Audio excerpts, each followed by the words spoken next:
If you're on the road during an electrical storm, your National Weather Service advises you to stay in your car. A closed automobile offers excellent protection against lightning. If you continue driving, slow down to a very low speed. A nearby lightning bolt could shock you momentarily, causing you to lose control of your car. If your model is an open or convertible type, pull over, stop, and get out of your car while the storm lasts. Open cars provide no protection against lightning.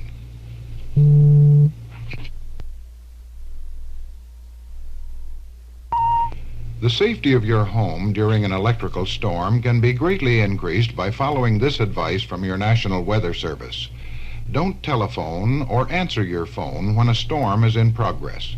Turn off your TV set and don't use plug-in electrical equipment such as mixers, dryers, razors, and so on until the storm is over. Don't stand near open doors or windows, radiators, stoves, or metal pipes when lightning is near your home. Keep your family indoors until the storm has safely passed.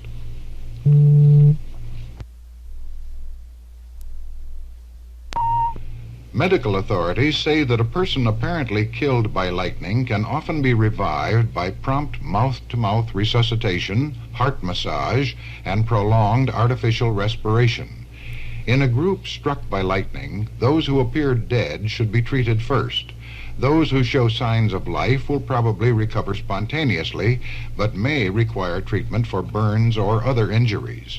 Your National Weather Service advises that lightning victims carry no electrical charge and can be handled safely.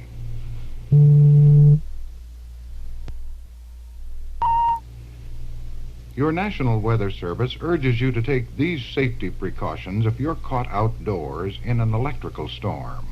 Stay away from high ground, high trees, or tall metal structures. Get off small boats and out of the water if you're swimming. Don't touch metal objects like clotheslines, golf clubs, fishing rods, or wires. Don't stand near other people. Spread out. Then crouch down or kneel, but do not lie down or hide in a ditch. Try to get to safe shelter before the storm strikes. The cold is more intense in winter when the wind is blowing. The National Weather Service has found that strong winds cause a pronounced increase in the chilling effect of low temperatures. In a 20-mile-per-hour wind, a temperature of 20 degrees above zero becomes the bitter equivalent of 9 degrees below zero. Increase those winds to 35 miles per hour, and the effect would be equal to a frigid minus 20 degrees. Protection against frostbite is necessary in this type of wind-driven cold, and face and hands should be kept covered. For maximum insulation against the cold, wear several layers of tightly woven light clothing. If you find it necessary to travel during the winter months, the National Weather Service offers this advice for your driving safety. Be sure that your car is winterized and that brakes, lights, battery, exhaust, and heater connections, defroster, and windshield wipers are all in good working order. Make certain your gasoline tank is full before crossing open country. If you're in doubt about road conditions, try when possible to travel in convoy with other vehicles. It's an excellent idea to have a winter storm kit in your car trunk. This should include tire and tow chains, booster cable, a shovel, sand, flashlight, matches, a first aid kit, emergency high-calorie rations, and certainly extra clothing and blankets. Keep your car radio tuned to the latest area storm warnings. The National Weather Service issues warnings for freezing rainstorms whenever surface temperatures are slightly below freezing and rain falls in liquid form to freeze on impact. If a substantial amount of ice accumulates, the condition is known as an ice storm. These storms make driving or walking extremely hazardous, and the danger is ever greater if high winds accompany the storm, causing tree limbs and wires to fall and imperil traffic. During these weather conditions, avoid travel if at all possible. A severe winter storm can cut off your supply of food, fuel, and electrical power. When the National Weather Service forecasts bad weather this winter, be sure your food stocks and fuel supply are ample to last out the storm. Also, lay in a supply of batteries for flashlights and radios. Be extremely careful in using oil stoves, grills, and fireplaces for emergency heating and cooking.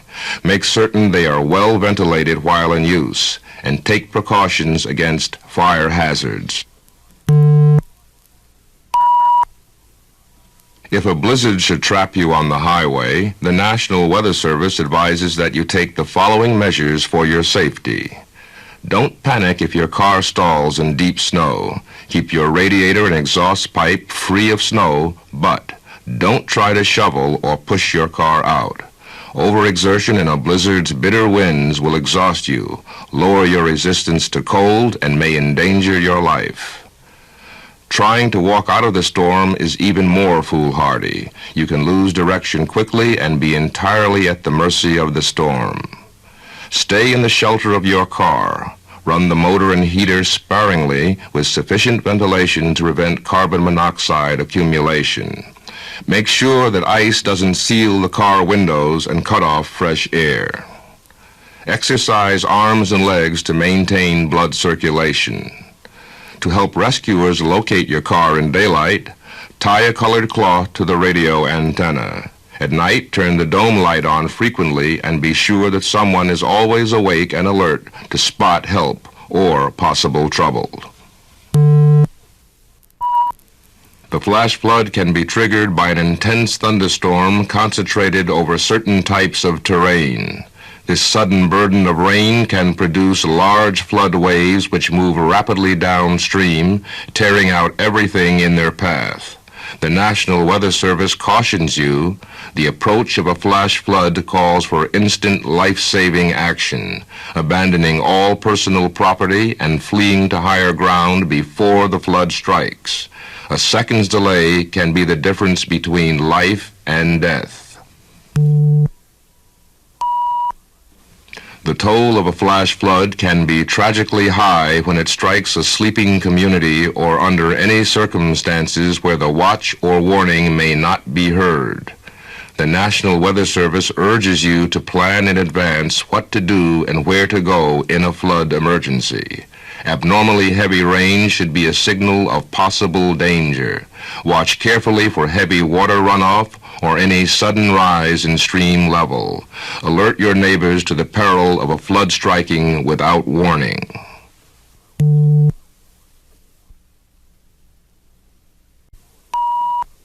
When a locality subject to flash flooding is threatened by a severe storm, the National Weather Service issues a flash flood watch to alert the residents to the possibility of a flood emergency. During the watch, residents should exercise great caution, listen for bulletins, watch for signs of rising water, and be prepared to flee to high ground on a moment's notice. There could be no time for further warning. A flash flood warning is issued by the National Weather Service when a flash flood is occurring or is imminent on certain streams or in certain localities. When the warning is given, get out of the danger zone immediately. Don't waste time trying to save personal property. Be extremely cautious in crossing rain-swollen streams. Rapidly rising water may sweep you off your feet. If your car stalls, abandon it immediately and run to higher ground. Act quickly. Your margin of safety may be counted in seconds. If a flood occurs and you could be marooned by it, the National Weather Service urges you to follow these safety rules for your protection. If you decide to leave your home or shelter, make this decision early before the route to safety becomes impassable. Keep your radio or television turned on so that you will hear the latest Weather Service bulletins and information on escape routes open to you. Avoid any area where exits may be flooded. If you are on foot, be most careful in attempting to cross flowing streams. If the water is above your knees, you can easily be swept off your feet. If you must drive over a flooded road, be extremely cautious. The roadbed may be slippery, filled with debris, or washed out completely, and you can easily be stranded and trapped. Above all, don't panic. If you are in a safe shelter and circumstances do not require you to move, stay put and let outside help come to you. After the floodwaters have subsided, there still remain many dangerous threats to health and safety. So the National Weather Service reminds you of these post-flood protective measures. Do not use fresh food that has come in contact with floodwaters. Test drinking water for purity. Wells should be pumped out and the water tested before drinking. Do not turn on electrical power until it's checked for short circuits. Do not handle live electrical equipment in wet areas. Use flashlights to examine buildings after a flood.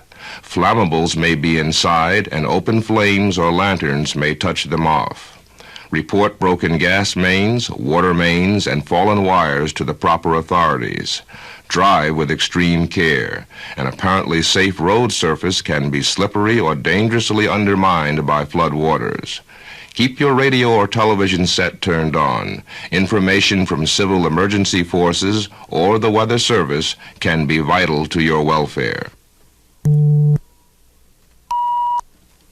River forecasts and flood warnings issued by your local National Weather Service office are based on accurate knowledge of the behavior of individual rivers under certain weather conditions. This familiarity with the river's behavior pattern permits the Weather Service to issue flood warnings far enough in advance to give threatened communities time to act to meet the rising waters. The flood warning gives time for personal preparations, for evacuation of low-lying areas, the moving of machinery, merchandise, and livestock to higher ground, sandbagging buildings, reinforcing levees, the closing of floodgates, and the mobilizing of manpower and resources to meet other flood problems. Should a flood threaten this area, this frequency will bring you the latest official advisories and warnings from the Weather Service.